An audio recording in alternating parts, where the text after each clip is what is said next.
Hello friends, good morning everybody. कैसे हैं आप सब? उम्मीद है आप सब बहुत अच्छे होंगे। हमें पता है कि आप लोगों की एक शिकवा होगी मुझसे कि आप डेली वीडियो क्यों नहीं बना रहे हैं। तो मैं आपको सूचित कर दूं कि मैं सेकंड बुक आपको यूट्यूब पे देने वाला नहीं हूं। हाँ, मैं क्वेश्चन बनाऊंगा, मैं वीडियो डालूंगा, लेकिन अब आपको स्पेशली ट्वेल्थ के लिए बांट करके हम वीडियो नहीं डालेंगे। हम एयरफोर्स नेवी का भी वीडियो डाल सकते हैं, या 11-12 का भी वीडियो डाल सकते हैं, या 9-10 का भी वीडियो डाल सकते हैं। यानी हम मैथमेटिक्स डालेंगे। हमारा वीडियो और हमारा यूट्यूब अब दूसरे रास्ते में निकलेगा। अब आपको हम स्पेशली 11-12 के लिए इसे नहीं रखेंगे। समझ में आया ना? 11-12 के लिए स्पेशली मेरा क्लास चलेगा। हम इस पर वीडियो बनाएंगे, वो आपके ज्ञान के लिए तो होगा, लेकिन किसी स्पेशली क्लास के लिए नहीं होगा। समझ में आया ना? हाँ, हम आपको वीडियो बनाएंगे तो किसी स्पेशली कॉम्पिटेटिव एग्जाम के लिए होगा, लेकिन आपके स्पेशली 12th और 11th के लिए नहीं होगा। 11th-12th का वीडियो आपको मिलने वाला नहीं है। 11th-12th की पढ़ाई वो भी मेरे द्वारा अब आपको सीधे ही क्लास में मिलेगी। समझ में आया? हम भले ही अभी फर्स्ट बुक बता रहे हैं क्लास ट्वेल्थ के फर्स्ट बुक में हम आपको आज एक चैप्टर पढ़ाने वाले हैं, सन्निकट मान, मतलब एप्लीकेशन ऑफ डेरिवेटिव का तीसरा चैप्टर बताने वाले हैं। तो हम आपको ये चैप्टर बताएंगे, मैक्सिमा मिनिमा भी बताएंगे। फर्स्ट बुक में जितना होगा उतना हम आपको हेल्प करेंगे, लेकिन सेकंड बुक मैं यूट्यूब पर नहीं डालूंगा। समझ में आया? क्योंकि हम जानते हैं कि हमारी थ्योरी स्पेशली है, मेरी प्राइवेसी है, मेरा अपना ज्ञान, मेरा अपना सर्च, मेरा अपना फॉर्मूला मैं इसे शेयर करना नहीं चाहता हूं, वो भी यूट्यूब पर और इस तरह से सोशल मीडिया पर। समझ में आया ना? हम इसे अपने क्लास में देंगे, जो पैसा पेड करेगा वो पढ़ेगा। समझ में आया? वैसे भगवानपुर में मेरा बैच स्टार्ट हो चुका है, सुबह 8 से 9 सब किसी का स्टार्ट हो चुका है, जैसे पहले स्टार्ट हुआ था। समझ में आया? तो आज मैं वहां क्लास लिया हूं, यानी 6 सितंबर से शुरू हुआ है। 6 सितंबर को भी मैं क्लास लिया हूं, 7 को भी, 8 को भी, अब इस तरह से चलेगा। यानी 6 सितंबर से स्टार्ट हुआ है, तो कुछ ज्यादा अभी नहीं निकला है। ठीक है? तो मैं आपको बता दूं कि मैं वहां पे रिलेशन पढ़ा चुका हूं और फंक्शन भी पढ़ा रहा हूं। जैसे ही फंक्शन खत्म होगा मैं सेकंड बुक स्टार्ट करूंगा, और सेकंड बुक में हम उन्हीं विद्यार्थी को वहां पे बैठने देंगे जो कि फुल पेमेंट किए होंगे, या जो नए आए होंगे उनके लिए कुछ पेमेंट फिक्स करेंगे और वो लेकर के पढ़ाएंगे। यानी जिनका फुल पेमेंट हुआ होगा वही सेकंड बुक में बैठेंगे, और जिनका फुल पेमेंट नहीं हुआ होगा, वो अगर नए आए होंगे या पुराने ही हैं, फुल पेमेंट नहीं किए हैं, तो उनको पैसा देना पड़ेगा जितना कि सेकंड बुक के लिए रखा जाएगा। समझ में आया? तभी वो सेकंड बुक पढ़ पाएंगे। ये बात भगवानपुर के लिए थी। बसंतपुर में अभी बैच स्टार्ट नहीं हुआ है। बसंतपुर में हमें उम्मीद है कि 21 तारीख के आसपास बैच सब किसी का स्टार्ट होगा। तो 21 तारीख को स्टार्ट होगा, तो वहां भी हम 4-5 दिन 8 दिन रिलेशन फंक्शन पढ़ाएंगे, और इस 8 दिन के अंतर्गत आप सभी को, मतलब जिनका फुल पेमेंट नहीं हुआ होगा उनको फुल पेमेंट करना होगा, या जो नए आए होंगे उनको सेकंड बुक के लिए जितना हम पेमेंट रखेंगे उतना उनको देना पड़ेगा। ठीक है? तब जाकर के सेकंड बुक स्टार्ट होगा। वैसे आप सभी को पता है कि आपके एग्जाम में सबसे ज्यादा सेकंड बुक से ही पूछता है। फर्स्ट बुक से तो ज्यादा से ज्यादा पूछता है तो 30 से 40 नंबर का पूछता है, लेकिन सेकंड बुक से 60 से 70 नंबर का आता है। समझ में आया ना? तो अभी सेकंड बुक बाकी है। ठीक? तो हम सेकंड बुक आपको क्लास में ही देंगे। ठीक है? अगर 21 तारीख 22 तारीख तक अगर क्लास नहीं खुला, लॉकडाउन लग गया, तो मैं स्पेशली एक एप्लीकेशन के द्वारा जो लोग फुल पेमेंट किए होंगे उन्हीं को सिर्फ लाइव क्लास दूंगा, उन्हीं को वीडियो दूंगा। ठीक है? अब वो एप्लीकेशन क्या होगा मैं एक दिन जरूर बताऊंगा आपको। हाँ, लेकिन हमें और सब किसी को पूरा उम्मीद है कि 21 तारीख के बाद से, यानी लॉकडाउन का सेशन खत्म होगा, और उसके बाद से गाइडलाइंस आएगा हमारे सभी शिक्षकों के लिए। जितने भी प्राइवेट संस्थान चलते हैं, जितने भी शिक्षण संस्थान चलते हैं, उनके लिए कुछ ना कुछ नियम आएंगे, और 21 तारीख के बाद से क्लास खुलने की चांस 90% है। इसलिए आप लोग वेट कीजिए। अगर 21 तारीख के बाद यदि क्लास नहीं खुलता है तो मैं वादा करता हूं कि आपको सेकंड बुक बताएंगे, लेकिन एक स्पेशली एप्लीकेशन के माध्यम से, या तो जूम ऐप से पढ़ाएं या गूगल मीट से पढ़ाएं या फिर माई कोचिंग ऐप से पढ़ाएं। हम एक एप्लीकेशन के माध्यम से पढ़ाएंगे और उसमें उन्हीं लोगों को ऐड करेंगे जो अपना फुल पेमेंट किया होंगे। समझ में आया ना? यानी अब किसी भी प्रकार से फोकट में आपको हम 12th क्लास का 11th क्लास का कोई भी चीज देने वाले नहीं है। हाँ, अगर आप YouTube पर जुड़े हैं तो आपको नॉलेज तो मिलेगा। YouTube पर जुड़े हैं, चैनल सब्सक्राइब भी किए हैं तो आपको कुछ बेनिफिट मिलेगा। आपको मैं गणित का कुछ ऐसा टेक्निक और ट्रिक सिखाते रहूंगा, ऐसा वीडियो अपलोड करते रहूंगा जो आपके फ्यूचर के लिए, आपके लाइफ के लिए, आपके कंपटीशन के लिए कहीं ना कहीं आवश्यक होगा। तो आप अगर मुझसे जुड़े हैं तो आपको फायदा होने वाला है YouTube से, लेकिन स्पेशली 11th 12th का नहीं होगा, क्योंकि वो तो मेरा क्लास है। समझ में है ना? उसको तो मैं अपने क्लास में ही आके दूंगा। समझ में है? इसलिए हमें उम्मीद है कि आप लोग मेरे अभी तक 5 मिनट के लेक्चर को बहुत अच्छी तरह से समझ चुके होंगे। ठीक है? तत्काल भगवानपुर चल रहा है। भगवानपुर, यदि भगवानपुर के आसपास के जितने भी विद्यार्थी हैं, यदि वो आना चाहते हैं तो वहां संपर्क करें और वहां पे क्लास ज्वाइन करें। वहां अब क्लास बंद नहीं होगा, वहां रेगुलर चलेगा। लेकिन बसंतपुर के लिए आपको 21 तारीख तक वेट करना होगा। अगर 21 तारीख के बाद भी क्लास नहीं खुलेगा तो हम आपको एप्लीकेशन के माध्यम से हम बताएंगे। ठीक है? लेकिन फोकट में अब आपको YouTube पर वीडियो सेकंड बुक का तो नहीं मिलेगा, मेरे द्वारा नहीं मिलेगा, क्योंकि हम जानते हैं कि हम कितना चीज देते हैं, कितना फॉर्मूला सर्च करते हैं, कितना थ्योरी देते हैं, कितना जबरदस्त देते हैं। मेरी अपनी प्राइवेसी है, मैं उसको शेयर नहीं कर सकता हूँ। समझ में आया? इसलिए इस बात से अगर आप दुखी हैं तो क्षमा चाहते हैं। मेरा अपना भी कुछ है, मुझे भी पैसा वगैरह चाहिए, क्योंकि हम अपनी लाइफ बर्बाद किए हैं इसमें। हाँ, आपको YouTube पर कुछ स्पेशली वीडियो मिलेगा, कुछ अच्छा नॉलेज मिलेगा। उसके लिए आप YouTube से जुड़े रहेंगे तो अच्छा है, नहीं जुड़ना चाहते हैं तो आपकी मर्जी है। ठीक है? चलिए, तो आज हम शुरू कर रहे हैं आपको अप्रोक्सीमेट वैल्यू, चैप्टर 6.4।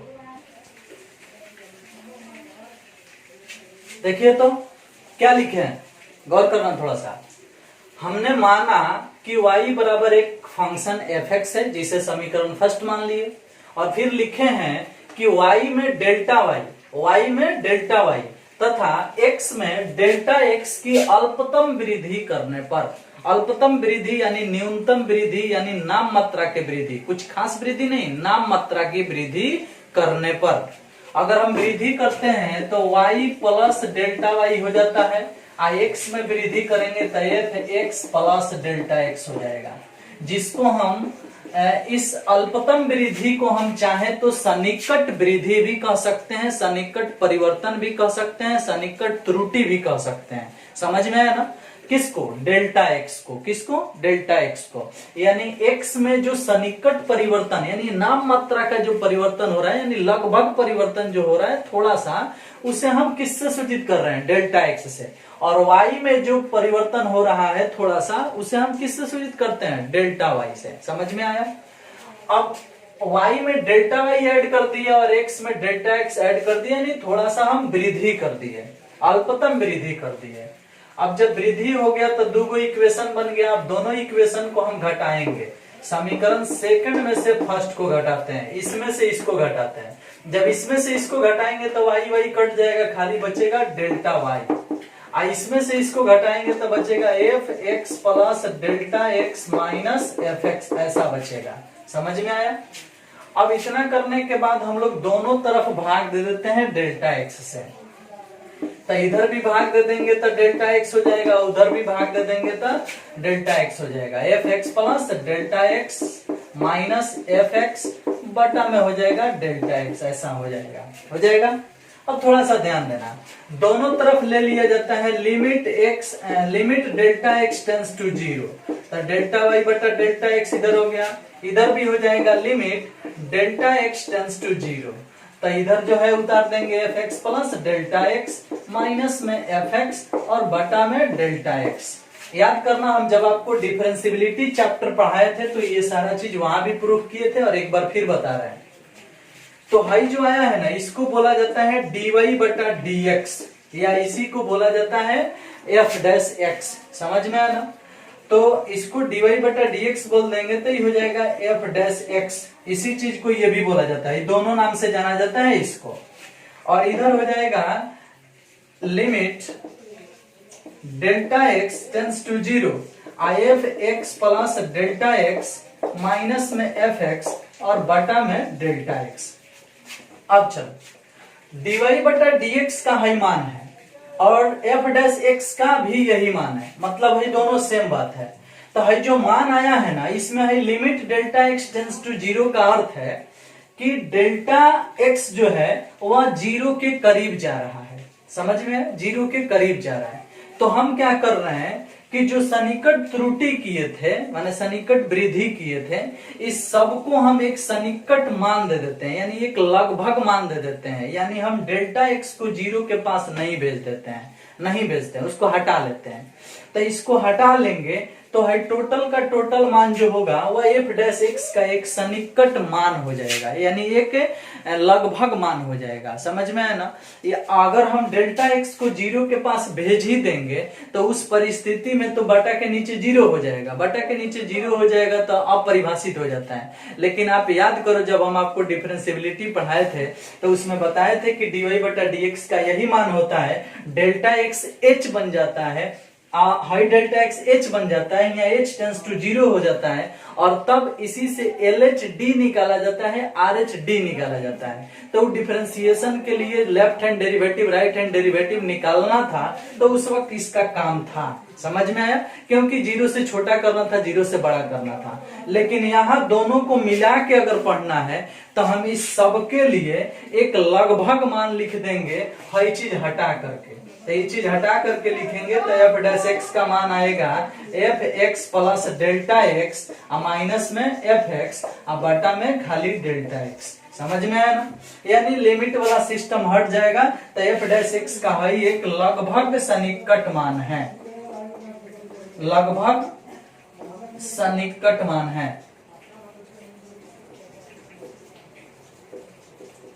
लगभग सन्निकट मान समझ में आया। अब चलो जब इतना बराबर इतना हम लगभग सन्निकट मान ले लिए तो हम इसको इधर गुना करके हम एक नियम बनाएंगे यहाँ पे। अब वो नियम कैसे बनेगा भैया मेरे थोड़ा सा ध्यान देना। अगर इतना बात जान चुके हो तो स्क्रीनशॉट ले लो, उतार लेना। इसके आगे लिखने के लिए हम ऊपर से मिटाएंगे। चलिए अब भाई जो है हई हटा करके इसको एक लगभग मान ले लिया गया कि नहीं डेल्टा एक्स जो है वो बहुत छोटा नहीं है, लेकिन फिर भी अपेक्षाकृत बहुत छोटा है, तो उसको हटा दो और लगभग जो है स्पेशली उसको मान लो। यानी डेल्टा एक्स को जीरो ना बना करके उसे कैंसिल कर दो और जो बचता है उसको एक लगभग सन्निकट मान लिया जाए। तो इसके बराबर ही एक सन्निकट मान माना गया है। उसके बाद इससे इसमें गुना होगा तो ये बन जाएगा delta x into F dash x, ऐसा बन जाएगा। और बराबर में बच जाएगा F dash F x plus delta x, उसके बाद माइनस में एफ एक्स, माइनस में एफ एक्स, ऐसा हो जाएगा। इसको इसमें गुना कर दिए, इतना आ गया, ये इतना बच गया। अब हम क्या करते हैं कि हाई अकेला करेंगे तो हम इधर भेजेंगे, तो हम इधर भेजेंगे, हाई अकेला होगा तो हो जाएगा f x plus delta x equal to इधर आके इसमें ऐड हो जाएगा f x plus f dash x into delta x. अब हाई जो आपको फॉर्मूला मिला यही मेन फॉर्मूला है जिसके आधार पर आपके चैप्टर का बहुत सारा क्वेश्चन सॉल्व हो जाएगा। समझ में आए, इस बात को आप माइंड में रख लो। हम चाहते तो ये डायरेक्ट फार्मूला लिख करके भी क्वेश्चन बना सकते थे, लेकिन हम पहले फार्मूला कैसे आया है इस बात को बता दिए, तब जाकर के हम आगे चलने वाले हैं। ठीक है, चलिए तो इस फार्मूला के सहायता से आपके चैप्टर का क्वेश्चन कैसे बनेगा इस बात को भी मेरा सिखाना फर्ज है। हम आइए अब वो चीज सिखा देते हैं ताकि आप अपना क्वेश्चन कुछ सॉल्व कर सको। ठीक है, उसके बाद कुछ क्वेश्चन इसमें ऐसे भी मिलते हैं जो सन्निकट त्रुटि के आधार पर होते हैं, प्रतिशत वृद्धि के आधार पर होते हैं, प्रतिशत त्रुटि के आधार पर होते हैं। समझ में आया, तो उसके लिए भी थ्योरी होगा। तो वो भी थ्योरी साथ साथ में करा देता, लेकिन अभी जो है फॉर्मूला प्रूफ हुआ है, इस फॉर्मूला पर कुछ क्वेश्चन सॉल्व होगा तभी आप इस फॉर्मूला को बढ़िया से समझ पाएंगे। ठीक है, तो आइए इस फॉर्मूला पर कुछ क्वेश्चन सॉल्व कर लेते हैं, फिर नेक्स्ट क्वेश्चन के लिए जो दूसरे टाइप का क्वेश्चन मिलेगा उसका थ्योरी करा करके तब मैं उस क्वेश्चन को सॉल्व करूंगा। ठीक है, तो आइए पहले इस फॉर्मूला पर जो अभी आया है इस पर एक दो एग्जांपल देख लिया जाए कि कैसे सॉल्व होगा। ठीक है, चलो, तो आपके चैप्टर का 6.4 के एक्सरसाइज 6.4 जो है उसका फर्स्ट क्वेश्चन हम बनाने वाले हैं। फर्स्ट क्वेश्चन का फर्स्ट नंबर में लिखा है रूट अंडर 25.3 का सन्निकट मान बताएं। समझ में आया? क्वेश्चन पूछ रहा है कि रूट अंडर 25.3 का सन्निकट मान बताएं। तो ये सन्निकट मान हम इसी फॉर्मूला के आधार पर निकालने वाले हैं और आपको सीख भी जाना है। और जब आप इस सीख जाओगे तो उसके बाद से आप एक नंबर में 15 को क्वेश्चन है जिसे आप स्वयं हल कर सकते हो। समझ में आया? नहीं हल करोगे तो फिर हम तो आइए हैं हल करने के लिए। ठीक है, तो आइए पहले इस फॉर्मूला के आधार पर एक क्वेश्चन बनाएं ताकि ये फॉर्मूला क्लियर हो जाए। आइए इस क्वेश्चन को देखते हैं कैसे सॉल्व करेंगे। पहले तो हमें करना क्या है कि जिस टाइप का प्रश्न है उस टाइप का एक फंक्शन मानना है। माना f(x) equal to root x. अगर ये रूट में है तो रूट एक्स मानना है। अगर ये होल पावर 1/2 में है तो हमें x के पावर 1/2 मानना है। होल पावर 1/3 में है तो हमें x के पावर 1/3 मानना है। समझ में आया ना? होल पावर 3/4 में है तो हमें x के पावर 3/4 मानना है। समझ में आया? अगर ये log x में है तो हमें fx बराबर log x मानना है। समझ में आया ना? तो किसी भी प्रकार से जैसा क्वेश्चन होता है वैसा फंक्शन माना जाता है। क्वेश्चन रूट में है तो फंक्शन भी रूट वाला माना जाएगा। मान लिए? चलिए इसको फर्स्ट मान के छोड़ दो, डीसी कर दो, इसका differentiate with respect to x. तो एफ डैश एक्स निकालोगे तो रूट एक्स का डीसी पढ़े हो 1/2 रूट एक्स। फॉर्मूला में पढ़े हो 1/2 रूट एक्स। अब ये फॉर्मूला हो गया। अब चलो, अब सूत्र लिखना है जो हम लाए हैं, आई वाला सूत्र लिखना है। सूत्र है F x plus delta x बराबर एफ एक्स प्लस में F dash x into delta x लिख देंगे। अब f x plus delta x को हम उतार देंगे ऐसे ही, बराबर एफ एक्स के लिए हमने क्या माना है? Root x. तो रूट एक्स लिखेंगे।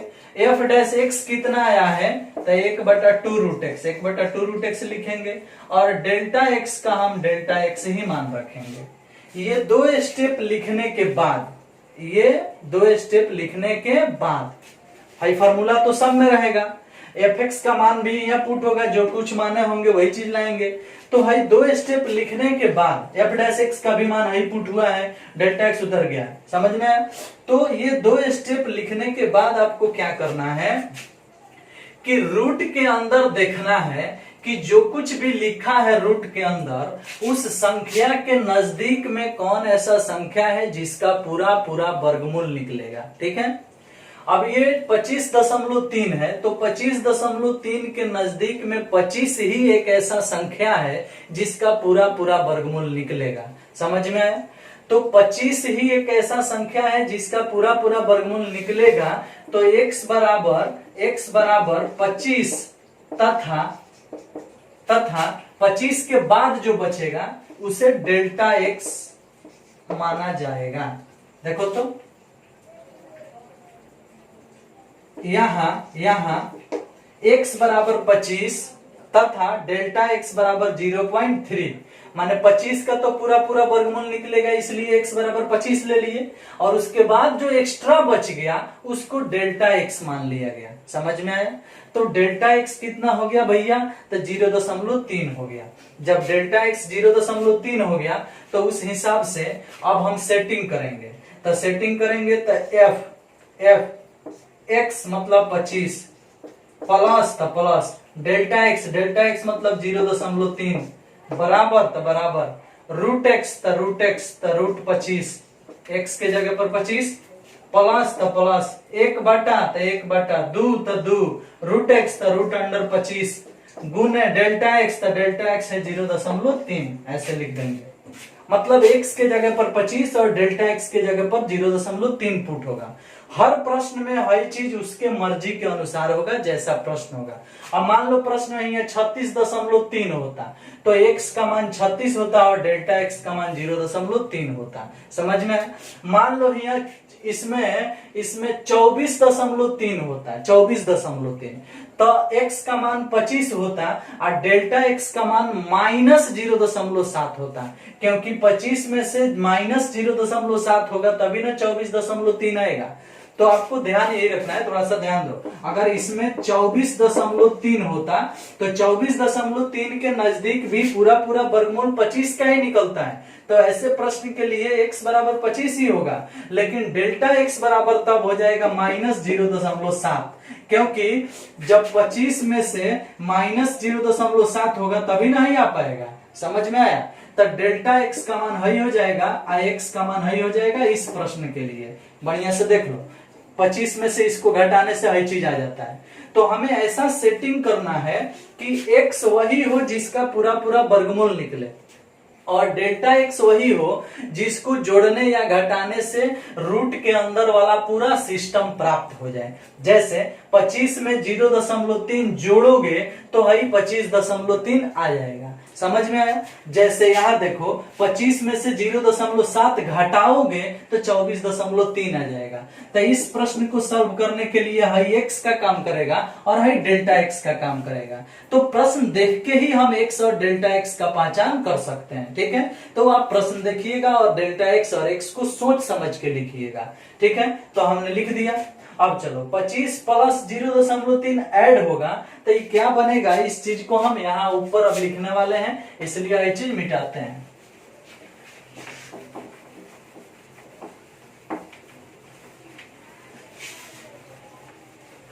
देखो अब भाई ऐड होगा तो ये हो जाएगा f 25.3 ऐसा हो जाएगा। भाई जोड़ाएगा तो इतना हो जाएगा, बराबर है तो बराबर है। 25 के वर्गमूल 5 होगा तो 5 प्लस 25 के वर्गमूल 5 तो 5 दूनी 10, हाई ऊपर गुना हो जाएगा तो 0.3/10 ऐसा हो जाएगा। अब चलो हाई f 25.3, इसका अर्थ है कि अगर f x बराबर रूट अंडर x है तो f 25.3 बराबर रूट अंडर 25.3 होगा। f x का अर्थ अगर रूट अंडर x है तो f 5 का अर्थ रूट अंडर 5 होगा, f 25 का अर्थ रूट अंडर 25 होगा। उसी तरह से f 25.3 का अर्थ रूट अंडर 25.3 होगा। तो हाई कौन सी लिखल है f 25.3, तो हाई 25.3 रूट के अंदर आएगा तो बन जाएगा रूट अंडर 25.3 बराबर 5 है तो 5, और जब इससे भाग होगा तो ये 0.03 हो जाएगा। 0 एगो हटेगा तो ये एगो दशमलव पार कर जाएगा बाएं तरफ में तो 0.03। अब इसको जोड़ोगे तो आ जाएगा 5.03 ऐसा, और ये किसका मान हो गया तो 25.3 का। अब आप बताइए कि आपके प्रश्न में इसी का ना मान निकालना था। देखो तो इसी का ना मान निकालना था, तो इसका जो मान आया है वो सन्निकट मान आ चुका है। सन्निकट मान यानी लगभग मान आ गया। सन्निकट का अर्थ ही होता है लगभग मान, यानी कुछ ऐसा मान जो पूर्णतः सत्य नहीं है लेकिन चलेबुल है, इसी को सन्निकट मान बोला जाता है। समझ में आया ना? तो इस प्रकार से आप इस क्वेश्चन को समझ गए और हमें पूरा उम्मीद है कि आप इस टाइप के जितने भी इसमें प्रश्न रूट वाले हैं आप उसे सॉल्व कर सकते हो। समझ में आया? हाँ, जो बाटा वाला है वो चीज आप सॉल्व नहीं कर सकते हो, जिसका पावर बटा में है वो चीज आप सॉल्व नहीं कर सकते हो। तो आइए मैं उस पर भी एक प्रश्न को सॉल्व कर देता हूं ताकि आपको कोई परेशानी ना हो। ठीक है, तो आप रूट वाला बना लीजिएगा, एगो हम पावर वाला भी देख लेते हैं, उसके बाद से फिर हम आगे चलेंगे। आइए क्वेश्चन नंबर देख लेते हैं 4। क्वेश्चन नंबर 4 लिखा है 0.009 के होल पावर 1/3 ऐसा लिखा है। 0.009 के पावर 1/3। अब इसको कैसे सॉल्व करेंगे भैया, मेरे गौर करना थोड़ा सा। मैं बोला हूं कि ना कि जैसा प्रश्न होगा वैसा आप फंक्शन मान लीजिएगा। तो माना f x equal to x के पावर 1/3, एक्स के पावर 1/3 जैसा प्रश्न है वैसा फंक्शन मानना है। तो मान लिए समीकरण फर्स्ट हो गया। अब इसका डीसी करेंगे, differentiate with respect to x. DC होगा तो एफ डैश एक्स हो जाएगा, इसका डीसी होगा तो 1/3 घूमेगा और एक्स के पावर 1 में से 3 गया -2/3 होगा। यानी आप इसे इस तरह से लिख सकते हो 1/x के पावर 1/3 इंटू एक्स के पावर 2/3 ऐसे लिख सकते हो। पावर माइनस में है तो बटा के नीचे डालने से पावर प्लस में हो जाता है। ऐसा हम काम कर दिए। अब सूत्र लिखेंगे, जो सूत्र हम निर्माण किए थे। सूत्र यही होगा f x plus delta x बराबर f x plus f dash x into delta x. Formula यही था, फॉर्मूला लिख दिए। अब f x plus delta x उतार देते हैं और एफ एक्स का मान कितना माने हो तो एक्स के पावर 1/3 ये भी उतार देते हैं। एफ डैश एक्स कितना आया है आता 1/3 एक्स के पावर 2/3 ये भी उतार देते हैं। इंटू में डेल्टा एक्स भी उतार देते हैं। दो स्टेप लिखने के बाद यहाँ एक्स बराबर 0.009 के नजदीक में कौन ऐसा संख्या है जिसका पूरा घनमूल निकलेगा, यानी घात 3 करने पर वो आ जाएगा। काहे कि 1/3 है तो घनमूल की बात करेंगे, समझ में है ना। तो उसके लिए हम क्या लिखेंगे भाई, तो उसके लिए लिखेंगे 0.008, क्योंकि 0.008 0.2 को 3 बार गुना करने से आ जाएगा।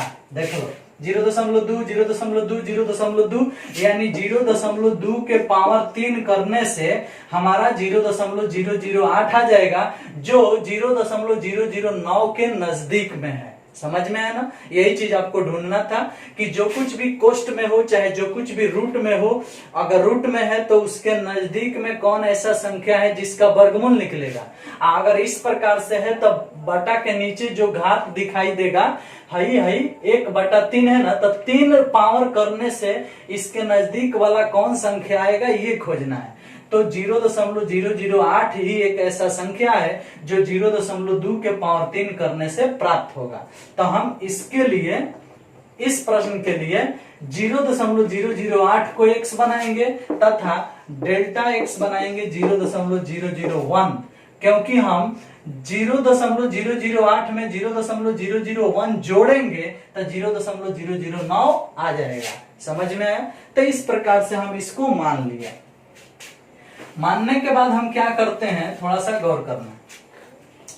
इतना मानने के बाद यहाँ x बराबर इतना, डेल्टा x बराबर इतना लेने पर तो लेंगे तो हो जाएगा f x के जगह लिखना है 0.008 प्लस डेल्टा x के जगह लिखना है 0.001 बराबर x के जगह लिखना है 0.008 के पावर में है 1/3 तो 1/3 और उसके बाद प्लस है तो प्लस 1/3 है तो 3 और कोष्ट में x के पावर 2/3 तो x के जगह पर हर चीज लिखना है तो 0.008 के पावर में 2/3 तो 2/3 और इंटू में डेल्टा x तो डेल्टा x का मान है 0.001 ऐसा लिख देना है। सजा दीजिए सब। अब हई दोनों जोड़ने से आ जाएगा f 0.009 जोड़ा गया बराबर इसको लिख सकते हो 0.2 के पावर 3 अब पहले से 1/3 है तो गुना में 1/3 अब प्लस 1/3 है तो 3 इसके लिए लिख सकते हो 0.2 के पावर 2 के पावर 3 अब पहले से है 2/3 तो 2/3 गुना में आ गया और उसके बाद यहाँ गुना में आ गया 0.001 ऐसा हो गया। अब क्या कर सकते हो आप कि हाई 3 से 3 कट जाएगा तो 0.2 बच जाएगा और हाई 3 से 3 कट गया तो 0.2 के पावर 2 बच गया तो 0.2 के पावर 2 यानी 0.04 और 3 से गुना होगा तो 1/0.12 ऐसा हो जाएगा 0.12। क्लियर। क्योंकि देखो 0.2 का पावर 2 बच गया है तो 0.2 के पावर 2 होगा तो 0.04 और 0.04 में 3 से गुना होगा तो 4 3 12 यानी 0.12 और उसके बाद हर चीज गुना में है 0.001 तो ऊपर ऐसे लिख दो 0.001 ऐसा हो जाएगा। फिर हम क्या करते हैं भैया मेरे कि हई जो आया है ना, हई इसको फंक्शन में यानी x के जगह हई चीज पुट करेंगे तो यहाँ हई पुट होगा, यानी ऐसा आ जाएगा। क्वेश्चन जैसा है वैसा आ जाएगा। 009 के पावर 1/3, 0.009 के पावर 1/3, क्वेश्चन जैसा है वैसा आ जाएगा। आ गया। बराबर देके है 0.2 रहेगा, इसमें इसको भाग देंगे। तो भाग देने के लिए उपाय क्या है, तो दशमलव के बाद 3 अंक, तो 3 को पार कराओगे तो 3 को पार करने से 1 मिलेगा, और नीचे वाला 3 को पार कराओगे तो 120 मिलेगा। क्योंकि है दशमलव के बाद यहाँ 2 गो अंक है, तो 3 को पार कराना है तो एगो 0 लिख के पार करेंगे तो 120 हो जाएगा। और ऊपर वाला दशमलव पार करेगा तो 3 गो अंक है, तो 3 गो अंक पार कर गया, तो नीचे भी 3 को पार कराना पड़ेगा ना।